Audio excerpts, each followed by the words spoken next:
that I had in the Ziploc bag left over for lunch. And I glance over as I'm eating these, and I see this homeless woman over there.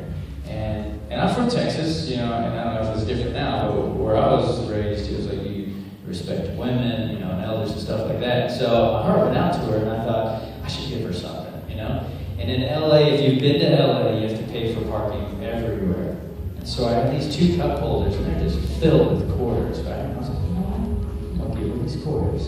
And so I had this Ziploc bag, and I just scooped up all these quarters, and I put them in the Ziploc bag, and it was like 2 pounds worth of quarters. And I'm thinking, man, she can do a lot with this. She can start a new life with this. She's a good distance away from me, maybe me to about the door over there, right? And I roll down the window, and I hold this 2-pound bag of quarters out like this, I'm like, looking at her, and then she's like, oh, she sees me, She puts her sign down, and she just goes like this. I'm like, how am I going to get this to you? Mind transport it to you? I can't do it. What am I going to do? I'm not going to get out of the car. I was thinking you're going to run over here. Because I had never done that before, while driving the car, so I didn't know really how it worked, with these homeless people on the corners when you're driving. And so I was freaking out, I don't know what I'm going to do now. And as I'm thinking, what am I going to do? The light turns green and these cars in front of me, they just take off, And I'm like, oh crap, this monster truck's behind me, we better start going, So I push on the gas a little too hard, and I'm going about 20 or 30 miles an hour. I'm approaching this lady pretty fast. And I started thinking, wait, how's this going to work out? She's not a football player. I can't be or if she hangs on to me, pulls me out of the car and kills me, or something, don't let go, and I drag her around my car, and the monster truck runs her over, and he's like, monster truck! So I'm thinking, all right, John, you're a martial artist. All you need to do is focus. Think about the timing, and just flick your wrist like that. And watch these quarters land gracefully in her hands, right? So I'm going 20, 30 miles an hour. I'm approaching her, and I'm like, like that. And when tragedy is about to happen, if you've ever had anything bad happen to you, time slows down. You know what I'm talking about. This has happened many times. And so as soon as I release, time slows down. And I'm like, something's about to happen. And I watch as this 2-pound bag of quarters leaves my hand. Oh my God. At 20 or 30 miles an hour. Oh God. Smacks her across the face. The bag rips open, quarters go everywhere, sparkling in the sunlight. Oh God. I mean, her expression, I saw everything. I was watching it all go down. I was oh, cool. I was freaking out. It was I could just see it. And she was yay, quarters. And it hit her. And I tell the story so often, but I remember it so vividly. It hits her cheek, and it's and it does that slow motion thing. And then it roots up and goes everywhere, and I'm passing her by. I'm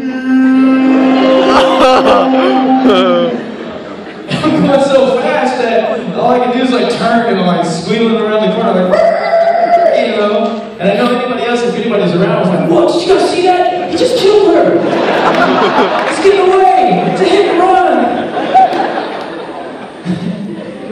That is a true story.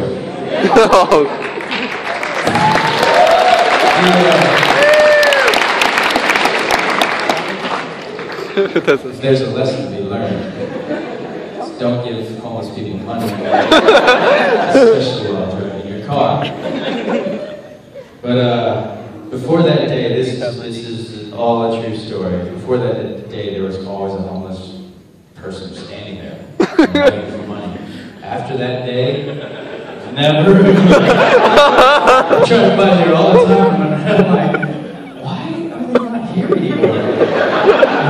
I should run for office. I would clean up the city.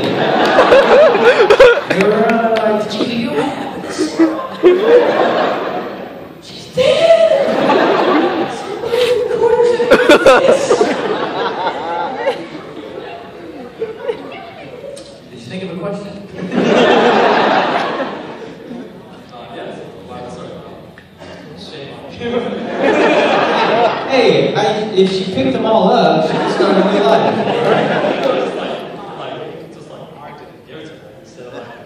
There was a monster truck behind me. The monster truck, that's scary. The Power Rangers were fake. You don't believe me? Watch this. It's Marvel time. Nothing happens. I do it every day. I've never changed. They lied to me too. All right, what's your question? Spit it out. Who or what inspired you to be like a movie actor and a voice actor for anime A man and